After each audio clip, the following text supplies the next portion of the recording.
Assalamualaikum warahmatullahi wabarakatuh. Perkenalkan, nama saya Maulid Wahid Yusuf, SPI MSI, dari Program Studi Budidaya Perairan Fakultas Pertanian Universitas Lampung. Saya mengejar di mata kuliah Manajemen Pakan Ikan dengan kode BDPI 621212 dengan 3 SKS, 2 SKS perkuliahan, dan 1 SKS praktikum. Hal ini dilakukan sekaligus untuk mendukung visi program studi BDPI, yaitu menjadi program studi budidaya perairan 10 terbaik di Indonesia tahun 2025. Bentuk perkuliahan dari mata kuliah manajemen pakan ikan antara lain adalah kuliah tatap muka untuk mengasah analisis proses bahan baku pakan kita menggunakan case method atau studi kasus, untuk merancang pembuatan pakan menggunakan project based learning yang termasuk dalam jam praktikum, untuk memperkaya wawasan terkait pembuatan pakan ikan dengan melakukan kunjungan ke lokasi pembuatan pakan ikan yang berlokasi di Bandar Lampung.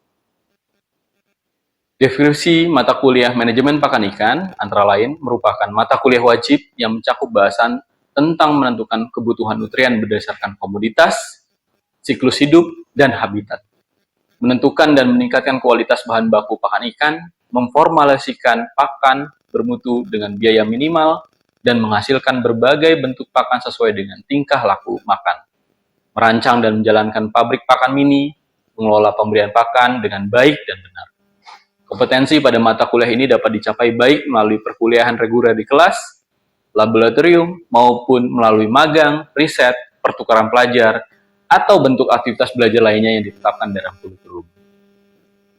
Capaian pembelajaran mata kuliah manajemen pakan ikan melalui pengalaman pembelajaran dalam perkuliahan ini dan didukung bacaan, kegiatan, serta bahan pengayaan lainnya, mahasiswa diharapkan menguasai standar kompetensi, mampu menentukan kebutuhan nutrien berdasarkan komoditas, siklus hidup, dan habitat, menentukan dan meningkatkan kualitas bahan baku pakan ikan, memformulasikan pakan bermutu dengan biaya yang minimal, dan menghasilkan berbagai pakan sesuai dengan tingkah laku pakan, merancang dan menjalankan pabrik pakan mini, mengelola pemberian pakan dengan baik dan benar, mampu mengaplikasikan pakan uji coba ke ikan, dan mengevaluasi pakan tersebut. Manajemen pakan ikan terdiri dari 3 SKS, 2 SKS perkuliahan, dan 1 SKS praktikum, dengan pembagian materi 16 pertemuan antara lain dari pendahuluan bahan pakan, kualitas bahan baku pakan ikan, teknik rekayasa, penerapan HACCP, penyusunan formulasi, dan teknik formulasi pakan ikan dan prosesnya. Kuliah ini diakhiri dengan UTS dan menggunakan studi kasus dalam menentukan studi kasus terkait dengan pembuatan pengayaan bahan pakan ikan. Selanjutnya, dalam pertemuan 9 hingga ke-16 terdiri dari cara pembuatan pakan yang baik, kemudian pengelolaan aquafeed industri, evaluasi pemberian pakan yang baik dan benar berdasarkan interaksi antara kebutuhan pakan dengan fisiologi hewan, serta pengaruh terpadu jenis organisme budidaya, kualitas media, jenis pakan, dan teknik budidaya perairan yang digunakan. Evaluasi kinerja pemberian pakan dan cost factor diakhiri dengan UAS dan menggunakan berbasis proyek PBL untuk menguatkan kapasitas mahasiswa membuat pakan ikan. Referensi dari mata kuliah ini adalah yang pertama, Nutrient Requirement and Feeding on Fish for Aquaculture, karya C.D. Webster dan C. Lim. Kemudian yang kedua adalah buku ajar nutrisi ikan, karya Dr. Sumbandriono. Selanjutnya, metode penyampaian materi dan pembelajaran. Yang pertama adalah ceramah, diskusi, presentasi, kuis, dan ujian. Student learning menggunakan V-Class dari Unila. Dan kemudian pembelajaran berbasis proyek yang dilaksanakan di praktikum, kunjungan ke lokasi pembuatan pakan, dan laporan pembuatan pakan ikan. Penilaian diambil dari aktivitas mahasiswa sebanyak 10%, hasil proyek dan studi kasus sebanyak 30%, tugas 15%, kuis 15%, ujian tengah semester 15%, dan ujian akhir semester 15%. Baik, Assalamualaikum warahmatullahi wabarakatuh. Waalaikumsalam warahmatullahi wabarakatuh. Selamat pagi semuanya. Pagi, Pak. Sehat semua kan ya? Alhamdulillah. Selamat salam sejahtera bagi kita semua.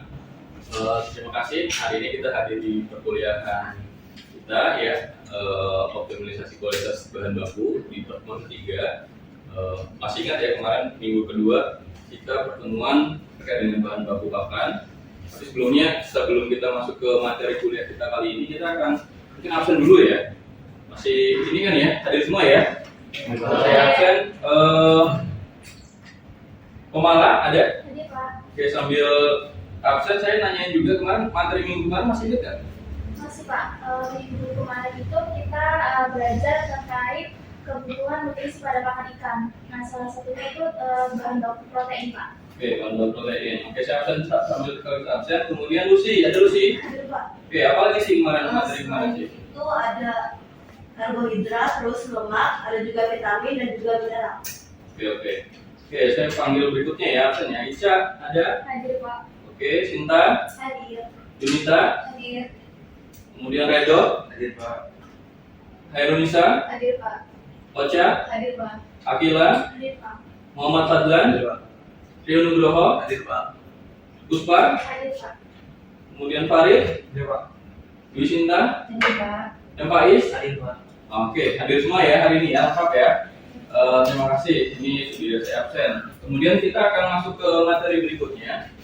Masih ingat ya ini di materi ketiga ini kita akan belajar terkait dengan optimalisasi kualitas pakan. Jadi kita melihat bagaimana pakan ini kita akan lakukan rekayasa dan kemudian bagaimana agar pakan menjadi lebih baik secara standar mutu, protein dan lainnya. Ini pertemuan ketiga. Saya ingatkan lagi minggu kedua kita sudah belajar terkait dengan bahan baku pakan, mulai dari sumber dari protein, lemak, karbohidrat, ya, kemudian vitamin, mineral dan lainnya. Itu di pertemuan kedua. Nah, di pertemuan ketiga kita kali ini kita akan membahas terkait dengan bagaimana ya faktor-faktor penunjang di aquaculture. Kita akan mengetahui pertama kita di apa aja sih yang membuat lingkungan industri budidaya bisa baik, ya. Kemudian apa saja kita pelajari terkait dengan nanti ini kan kalian sudah semester 5 ya, jadi sudah tahu bagaimana kira-kira semester depan risetnya mau apa. Jadi kita akan lihat di riset nutrisi ini kira-kira kebutuhan industri perikanan terkait dengan nutrisi itu apa saja. Kemudian berikutnya adalah bagaimana kita melihat peluang-peluang menjajaki bahan baku pakan yang bisa digunakan, dan yang selanjutnya adalah kebutuhan nutrisi itu apa aja untuk ikan, ya, teorinya gimana, kemudian ukuran pakan gimana dan lainnya hingga panen itu seperti apa. Baik, di slide berikutnya ini kalau rekan-rekan semua minggu depan saya harapkan sih teman-teman sudah baca bukunya ya. Ini buku referensinya, Nutrient Requirement dengan Nutrisi Ikan. Ini bisa rekan-rekan semua baca di perpus jurusan ya. Nanti semoga sih teman-teman menyediakan waktu untuk belajar dulu sebelum kita masuk ke pertemuan keempat minggu depan. Ya, ini Nutrient Requirement dengan Nutrisi Ikan. Ini harapannya dua buku ini yang kemudian kita dibaca. Nah, oke, kita masuk ke materi kita di materi ini ya. Ini faktor-faktor penunjang. Kita ada beberapa hal ya. Ya, ini ada formulasi pakan, ada proses produksi, ada transportasi, ada manajemen, ada kualitas benih. Nah, yang pertama adalah terkait dengan formulasi pakan. Ada yang tahu kira-kira berapa protein kebutuhan pakan itu ikan nila atau lele? Ada yang ingin tahu?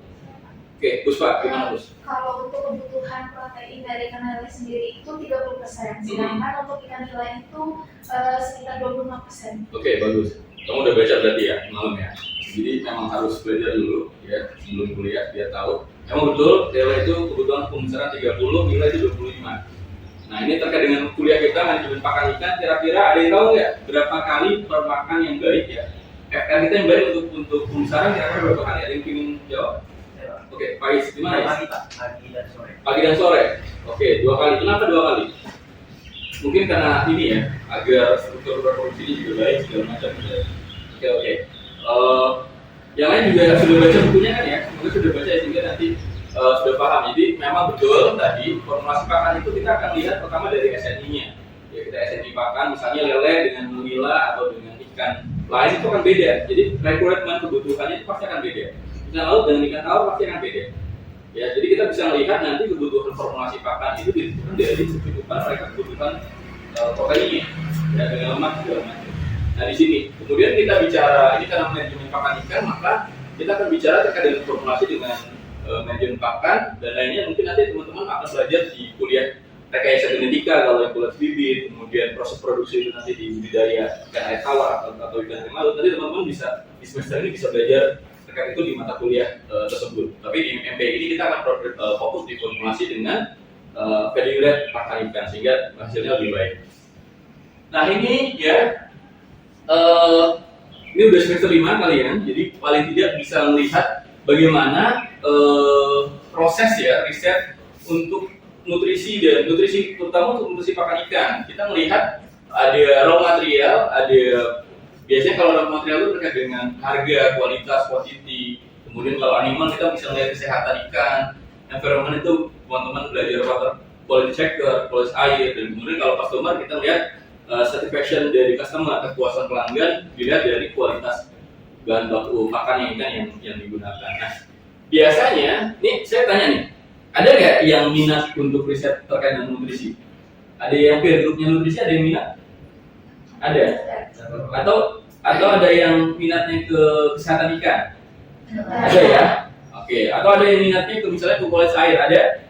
Nah, nanti teman-teman ya, karena semua bisa memilih ini ya, ke peer groupnya masing-masing. Jadi kalau Pak saya minat ke nutrisi, nanti mungkin ada beberapa hal yang misalnya teman-teman bisa, karena semua bisa belajar terkait dengan tadi ya bahan baku pakan. Kalau yang niatnya nanti ke kesehatan ikan bisa belajar ke Pak Agus misalnya, ke Poikoidan, dan kemudian kita belajar asam amino ya. Jadi kita bisa melihat itu sebagai salah satu ke depan kita bisa melihat, oh riset saya mau ke sini Pak. Terutama untuk di manajemen pakan ikan kita belajar terkait dengan nutrisi dan lainnya, itu arahnya ke sana. Jadi kita bisa melihat bagaimana peluangnya riset untuk nutrisi ke depannya.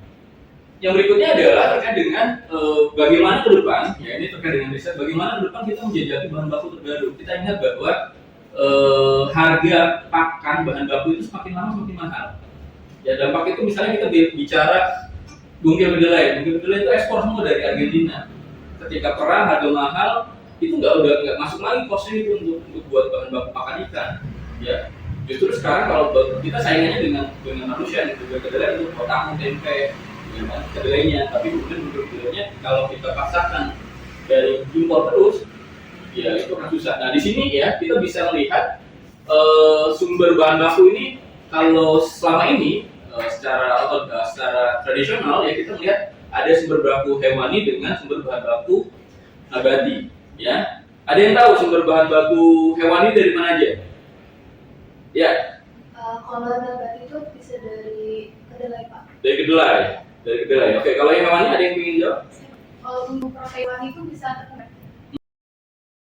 Oke, memang selama ini secara tradisional ya kita selama ini menggunakan tepung ikan sama bungkil kedelai, betul. Jadi memang selama ini kita gunakan itu untuk sebagai sumber tepung ikan, ya. Tapi sampai kapan kita akan gunakan tepung ikan? Karena harga tepung ikan itu akan semakin mahal. Ya, mau nggak mau kita harus evaluasi lagi penggunaan bahan baku ikan agar tadi kita bisa menemukan bahan baku yang harganya bersahabat dan kemudian bisa digunakan untuk bahan baku pakan. Nah ini yang kemudian yang kedua, untuk masa depan ya, riset masa depan kita untuk bahan baku pakan ya, kita bisa gunakan misalnya mikroalga ya, mikroalga banyak bentuknya. Mikroalga ini spirulina ya, kemudian Haematococos yang kandungannya asetansin ya, kemudian kita bisa gunakan fungi, bagaimana fungi ini bisa menghidupkan misalnya menumbuhkan protein dari limbah sawit, dan kemudian misalnya bakteria ya, bagaimana penggunaan masa depan kita itu menghasilkan protein dari tiga hal tersebut, yaitu single cell protein. Jadi kita memproduksi terus ya salah satu bahan baku protein. Yang berikutnya kalau misalnya kita melihat dari invertebrata ya, hewan tanpa tulang belakang, kita bisa melihat misalnya dari insektisida ya, atau crustacea atau polychaeta, kita bisa melihat misalnya penggunaan BSF, larva lalat hitam ya. Ini mungkin teman-teman kalau ada lihat kakak yang riset di bidang maggot ya, itu kan penggunaan dari telur BSF ya, yang kemudian digunakan sebagai salah satu bahan baku pakan ikan. Mungkin kedepannya kita bisa menggunakan cacing laut ya untuk bahan baku ikan. Mungkin kita bisa budidayakan hasil crustacea yang dimana crustacea itu proteinnya tinggi segala macam. Kita bisa melihat itu sebagai salah satu bahan baku ya, kita jajaki bahan baku untuk riset-riset ke depan terkait dengan nutrisi ikan. Nah ini di studi kasus, boleh kita kan studi kasus ya. Studi kasus ini riset kami setahun yang lalu. Ini terkait dengan penggunaan bungkil sawit ya, substitusi ke bungkil kedelai. Tadi karena bungkil kedelai itu proteinnya agak bagus, ya. Crude proteinnya itu ada sekitar 41%. Nah, kalau bungkil sawit, crude proteinnya itu 14-17%. Memang agak sedikit di bawah itu, tapi permasalahannya adalah kita beda dengan peternakan. Kalau di perikanan itu serat kasar itu harus di bawah 6%. Permasalahannya bungkil sawit ini, Indonesia kan produsen nomor 2 sawit ya. Produksi itu kan pasti tinggi banget. Ya, bungkil inti sawitnya itu limbahnya itu pasti tinggi banget. Tapi permasalahannya di bungkil sawit itu serat kasarnya tinggi. Ya, serat kasarnya sangat tinggi, 12-18%. Kenapa serat pangan tinggi tidak bisa diolah ke ikan? Karena dia tadi kandungan selulosanya tinggi. Ya, kandungan mananya tinggi sehingga kalau kita pasarkan ke ikan, nanti ikan makan pakan, keluarnya pakan juga. Ya, jadi itu serat itu bisa mengakibatkan pertumbuhannya nggak bagus. Ya, harusnya 3 bulan lele, ini harus 5 bulan, 6 bulan, kan rugi ya, cost di harga. Nah jadi tantangannya adalah bagaimana kemudian di studi kasus ini kita melihat bagaimana menurunkan serat kasar. Jadi di riset kami ini, ya, ini terkait dengan rekayasa bahan baku, bagaimana serat kasar ini bisa turun, tapi proteinnya bisa naik. Kita uji cobakan ke lobster, ya, lobster air tawar. Risetnya ini kami menggandeng mahasiswa juga, kakak kalian dulu di 2020.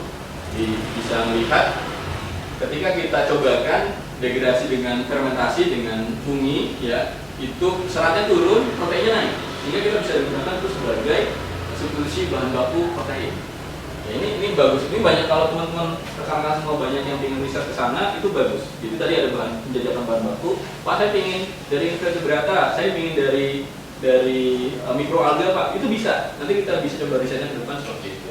Jadi pencernaannya bagus, efisiensinya segala macam, sehingga kita bisa temukan pakan untuk lobster air tawar ya. Ini alhamdulillah sih sudah terbit ya jurnalnya di P1 Veterinary World. Jadi ya lumayan buat CV kakaknya kalian ketika ingin daftar kuliah lanjutan ya dengan seperti itu di P1. Ini studi kasus yang kemudian ada terkait dengan rekayasa bahan baku pakan. Ya, ini yang sudah tim kita lakukan. Nah, ini ya. Selanjutnya adalah kenapa setiap ikan itu punya kebutuhan nutrisi yang berbeda.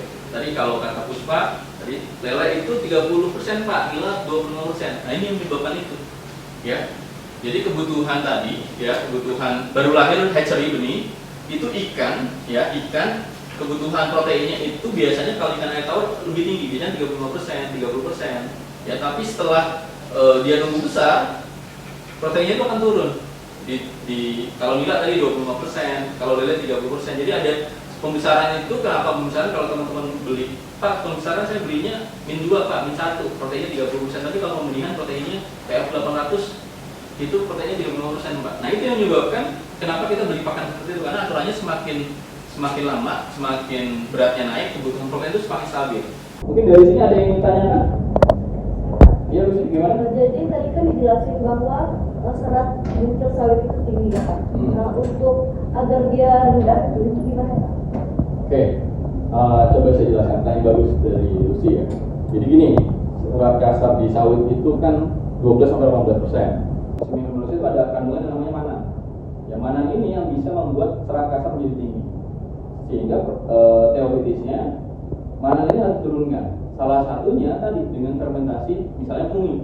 Jadi salah satu cara agar manan dalam ini ya sawit tadi di sawit turun itu tadi dengan difermentasikan. Ya, silakan buka my quiz ya. Kita mulai ya. Oke, nanti segera diselesaikan.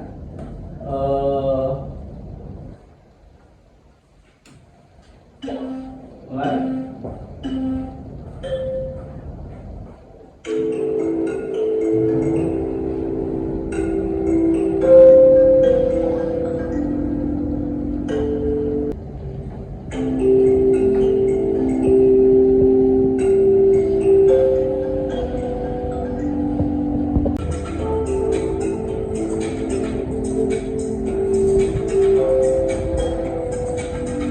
Sudah tadi ya, ini periode pertama Ica, mana Ica? Ya, aplaus buat Ica. Kemudian yang kedua Puspa, mana Puspa?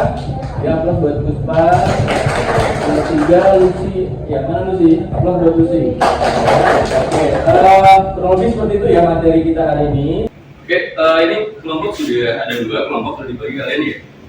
Silahkan berdiskusi dengan baik terkait dengan mungkin kelompok ini nanti diskusi terkait dengan bahan baku pakan dari single cell protein ya, bisa mikroalga atau bisa dari bakteri atau fungi. Nanti silahkan diskusi. Nanti salah satu perwakilan bicarakan di depan kelas dan nanti coba dijelaskan. Untuk yang kelompok ini nanti komunikasi terkait dengan bahan baku pakan dari hewan invertebrata. Silakan apa saja, bisa apa saja ya, dari polychaeta atau dari BSF atau lainnya, silakan diskusikan dengan baik. Dan nanti hasilnya. Nanti salah satu bisa maju ke depan ya, bisa berdiri untuk menyampaikan hasil. Silakan lanjutin aja.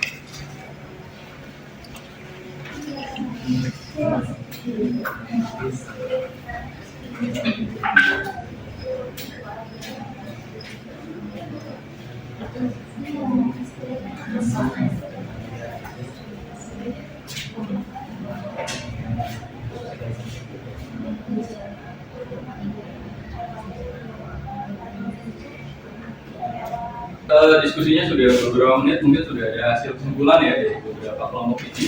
Di kelompok ini terkait dengan single cell protein, siapa yang akan memberikan ini? Oh, Malah. Oke, silakan Malah. Nanti tolong didengarin ya, ini gimana? Oke, silakan. Gimana hasil diskusinya?